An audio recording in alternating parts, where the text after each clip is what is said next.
एक से एक रोग, और बुढ़ों को नहीं, जवानों को।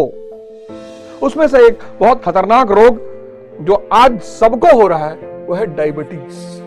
डायबिटीज के डॉक्टर और वैद्यों की तो भरमार हो गई कि डायबिटीज नपुंसकता पैदा करती है। 4 फैक्टर हैं डायबिटीज के, मैं आज आपको बता देता हूं। ये 4 चीजों पर आप ध्यान दे दें, आप एक हुक उठती है, चावल खा ले, मिठाई खा ले। आज जो रेस्टोरेंट्स हैं, होटल्स हैं, उनका उद्देश्य है कि व्यक्ति के जिह्वा को खूब एक्टिवेट कर दो। अगर ये आप नहीं कर रहे हैं तो आपका जीवन दवा पे चलेगा। आप किसी से भी दवा करा लीजिए, और अगर आपने ये करना, साधना करना शुरू कर दिया तो संभावना है कि धीरे धीरे आपकी दवा छूटेगी। कभी मौका लगे तो इस धरती पे जो स्थापित नर्क है, हॉस्पिटल्स, आप जाओ वहां पे, लोगों को देखो। और अगर गलती से कैंसर हॉस्पिटल में चले गए तो कम से कम 15 दिन तो सो नहीं पाओगे। जिसका भी मन भटके, भागे, उसे हॉस्पिटल जरूर जाना चाहिए।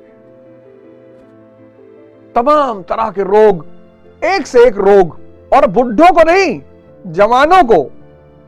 उसमें से एक बहुत खतरनाक रोग जो आज सबको हो रहा है वो है डायबिटीज। बड़ा इसको लेकर बड़ा सारे डॉक्टर, हजारों वैद्य, डायबिटीज के डॉक्टर और वैद्यों की तो भरमार हो गई है। हर आदमी रिवर्सल करवा रहा है, हर आदमी दवा बता रहा है। आप यूट्यूब, इंस्टाग्राम कहीं भी खोलोगे, आपको कोई आदमी दवा बताते हुए डायबिटीज का मिल जाएगा। उसकी वजह यह है कि डायबिटीज नपुंसकता पैदा करती है, इंपोटेंसी। क्यों पैदा करती है?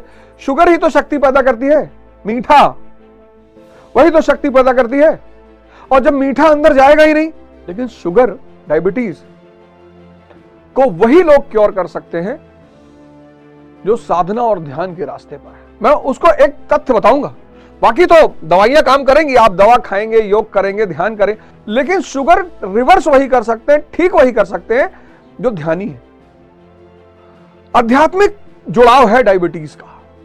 शुगर व्यक्ति को आध्यात्मिक बनाने के लिए होती है, ऐसा मेरा मानना है।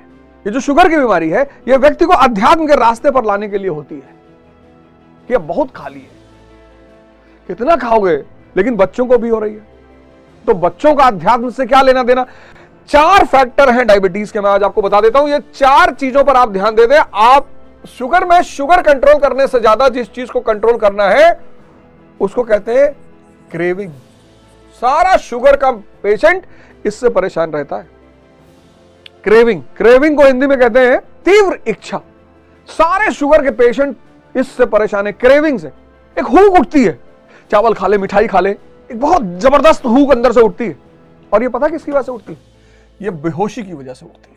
सारे धर्म, सारे शास्त्र एक बड़ी प्यारी बात कहते हैं खाना खूब चबा चबा के खाओ, धीरे धीरे खाओ। अगर आप ध्यान में खाना शुरू कर दें और आप 4 रोटी खाते हैं, आपका एक में पेट भर जाएगा। जो बेहोश हैं, जो ध्यान में भोजन नहीं कर रहे हैं, वो खाना किसको खिला रहे हैं? पेट को। बेहोश आदमी पेट को खाना खिलाता है, पेट को, और पेट के पास कोई स्वाद है ही नहीं। आपने रसगुल्ला लिया, मुंह में डाला, अंदर। ध्यानी क्या करता है? ये खाना मन को खिलाता है। रस मन को लेना है, पेट को नहीं लेना है।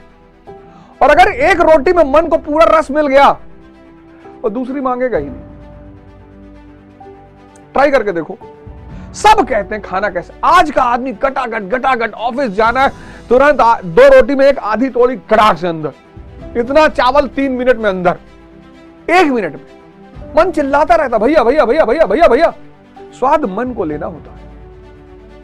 और जितना आप चबा चबा कर खाना खाते हो, जितना धीरे धीरे खाना खाते हो, मन को पूरा स्वाद मिलता है। और जब मन को स्वाद मिलता है, वो 4 के बजाय 1 रोटी में संतुष्ट हो जाता है। इसलिए ध्यान से जब भी खाना खाया जाएगा तो जितना भी आप खाते हो वो खाना 1/4 हो जाएगा।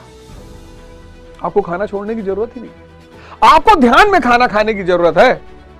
गुड़ लिया, हल्का सा मुंह में रख लिया, 1 मिनट तक रखे हुए हैं, मन ने पूरा स्वाद। आप गौर करना, आप करके देखना, छोटा सा टुकड़ा गुड़ का लेना, मुंह में रखना, जब भी क्रेविंग उठे मुंह में रखना, और आप घड़ी सामने रख लो और पूरा 1 से 2 मिनट होने दो।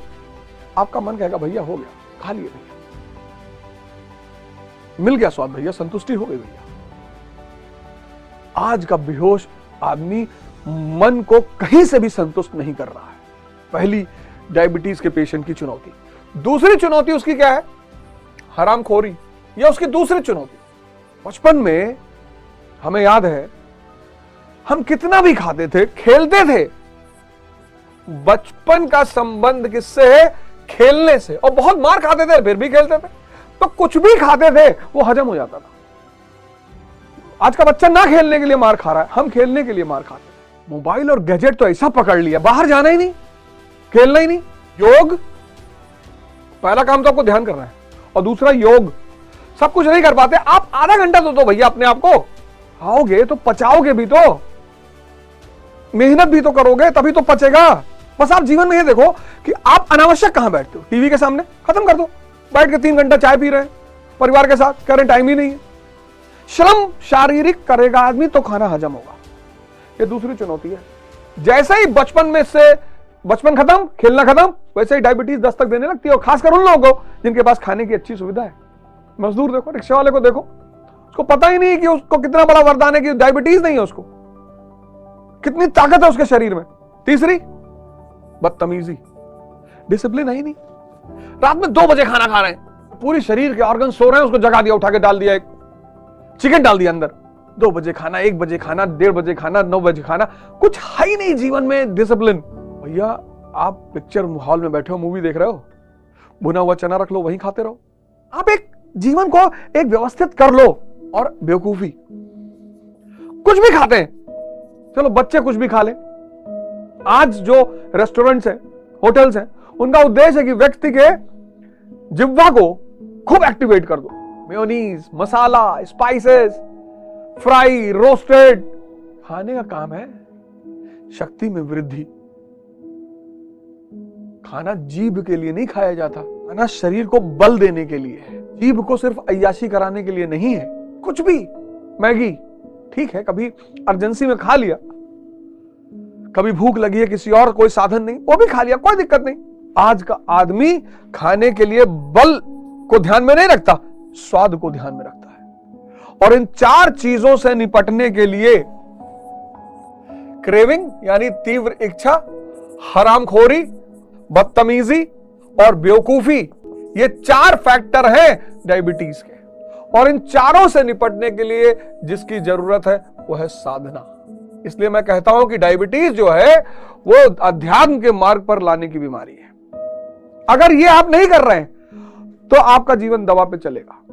आप किसी से भी दवा करा लीजिए, और अगर आपने ये करना, साधना करना शुरू कर दिया, तो संभावना है कि धीरे धीरे आपकी दवा छूटेगी और रिवर्सल हो जाएगा। इससे बड़ा कोई सूत्र ही नहीं है। सिर्फ दवा काम नहीं करेगी। अगर आप सिर्फ दवा पे निर्भर रहेंगे तो फिर दवा ही चलेगी फिर। और इसके साथ आपने साधना किया, तो जब साधना करेंगे तो क्या हो जाएगा? आप एक्सरसाइज करेंगे, आप फूड मैनेजमेंट कर लेंगे, आप व्यवस्थित दवाएं लेना शुरू कर देंगे, बस रिवर्स हो जाएगी।